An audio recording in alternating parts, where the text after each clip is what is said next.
ፍቅር ለአደይ ያላትን ጥላቻ እያስመሰለች ትገኛለች። አደይ ብቻዋን በምትሆንበት ሰዓት ታሰቃያትና እነ ባርኮትና እነ ዴቭን ስታይ ግን እየተንከባከበቻት እንደሆነ ለማስመሰል እየሞከረች ነው። ታዲያ ትክክለኛውን ነገር ያልተረዱት ቤተሰብ ግን ፍቅር አሁን ጥሩ ልጅ እንደሆነችና አደይን እንደወደደቻት አድርገው እያሰቡ ነው። ከደመቀን በመሄድ የአባቷን ስልክ ቁጥር ጠይቃለች። ምን ፈልጋ ይሆን ፍቅር የአደይን አባት ስልክ ቁጥር ለመቀበል የፈለገች? በኤላ ፍቅር የተለከፈችው ሊዲያም ሰራተኛ አፍቅረህ ፍቅረኛዬ ናት ስትል አታፍርም ወይ በማለት ኤላን ነግራው ነበረ። በንግግሯ የተበሳጨው ኤላም አርፈሽ ብትቀመጭ ይሻላል በማለት ጥፊ አቅምሷታል። ቤዛም ባርኮትን ከአደይ ጋር ሲያወራ ስላየች ደግሞ ምንድነው ከሰራተኛ ጋር የምትርመጠመጠው በማለት በተናገረችው ቃል ስለተናደደባት አንድ ጊዜ በጥፊ አጭሏት ተመልሳ ወደ ኤላ ቤት እንድትሄድ ሆኗል። በኋላም ወደ ኤላ ቤት ሄድኩት ያለችው ቤዛ ወደ ቤት በመመለስ ፍቅርን አንገቷን አንቃ ይዛት ነበረ። እሷም እየተጨናነቀችና እስትንፋሷ እየተቆረጠ እንድትለቃት ብትታገላትም ቤዛ ግን ልትለቃት አልወደደችም። ሰላም ጤና ይስጥልን ውድና እየተከበራችሁ የቻናሌ ቤተሰቦች እንደምናላችሁ በያላችሁበት በዓለም ዳርቻ ሰላማችሁ ይብዛ እያልኩኝ ሰራተኛዋ አደይ ክፍል 65ን ይዤላችሁ መጥቻለሁ። አደይ እረፍት ለማድረግ ወደ ክፍሏ ጋደም ባለችበት አጅሬት ፍቅር ትመጣና በዚህ ሰዓት ምን ትሰራለሽ? ለምን ትተኛለሽ? እያለች እንድትነሳ እየተጨቃጨቀች ነው። አደይም ጸባይዋ እየተቀየረ ስለመሰላት በድርጊቷ በጣም ተገርማለች። በዚህ ልክ አልጠብቅሽም ነበር ፍቅር፣ ግን ምን ሆነሽ ነው? ባክሽ ተይኝ ልረፍበት እያለቻት ነበር። ነገረኛዋ ግን በነገር አንገቷን ጠምዝዛ ይዛታለች። ታዲያ ጩኸታቸውን ሰምቶ ወዲያውኑ ባርኮት ይከሰታል። ፍቅር በዚህ ሰዓት ምን እያልሻት ነው? ትረፍበት እንጂ ይላታል። አደይ እኮ በዚህ ሰዓት ተነስቼ አፍሲጥዬ እንጀራ ጋግራለሁ እያለች ነው። ስለዚህ እንድታርፍ ነው እኔ እየተናገርኩ ያለሁት በማለት ማስመሰሉን ቀጥላበታለች። አደይ ይህ ሰዓት እኮ የረፍት ሰዓትሽ ነው፣ ተኚ፣ አንቺም ውጭና ትረፍበት በማለት እህቱን ይዟት ይወጣል። ታዲያ ጅሪትም ነገር አያልቅባትምና ወደ ሊዲያ ክፍል በመሄድ ወንድምሽ ከሰራተኛ ጋር እንደዚህ ሲሆን አያሳዝንሽም ወይ በማለት ትጠይቃታለች። ሊዲያም እንዴት እንደሚወዳት አላወቅሽም እንዴ? ለአደይ ሲል እኮ ገጠር ሄዶ ታስሯል በማለት ዴቭ አደይን እንዴት እንደሚወዳትና እንደሚያፈቅራት ትገልጽላታለች። የዚህን ጊዜ ፍቅር ተናደድና ስለ አባቷስ ምን ያጣራሽው ነገር አለ?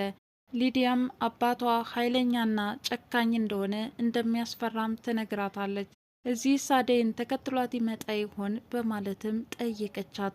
ሊዲያ እዚህ እንደሚመጣ አላውቅም፣ ግን አባቷ እንዴት እንደሚያስፈራ ልነግርሽ አልችልም አለቻት። ሊዲያም አባቷ ኃይለኛ ነው፣ አርፈሽ ተቀመጭ፣ መሞቻሽን ልታሳጥሪ ፈልገሻል በማለትም የአደይ አባት ምን ያህል ኃይለኛና ጨካኝ እንደሆኑም ነገረቻት።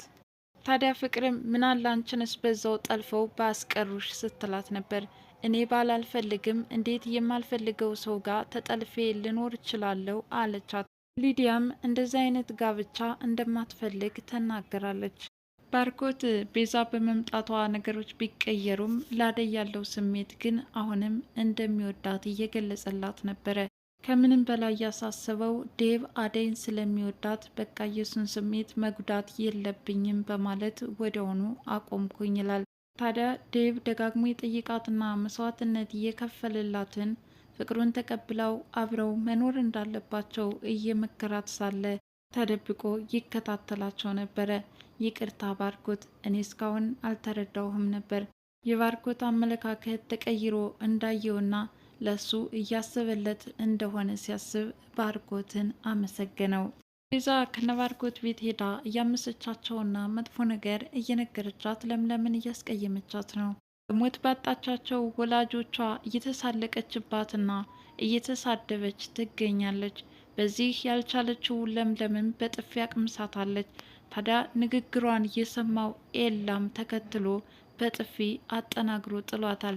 በዚህ የተማረረችው ቤዛም ተመልሳ ወደ ነባርኮት ስትመጣ ጥሩ ነገር አልገጠማትም።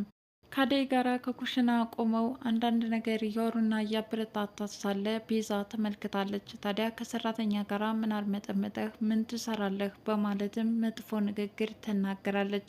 ለንግግሯ ምላሽም የባርኮትን ጥፊ ነበር የቀመሰችው። ቤዛ ዝም በይ በማለት አጠናገራት። እሷም በሀፍረት ተሸማቅ ወደ ነበረችበት ተመለሰች። ምን ሆነሽ መጣሽ ደግሞ ድጋሚ ምን ትሰሪያለሽ? በማለትም እዛም ቤት ፍጥጫ ገጥመው ነበረ። አደይና ባርኮት እንደተባበሩባትና ከቤታቸው እንዳባረሯትም ትናገራለች። ኤላ ፍቅር የተለከፈችው ሊዲያም መመላለሷን ቀጥላለች።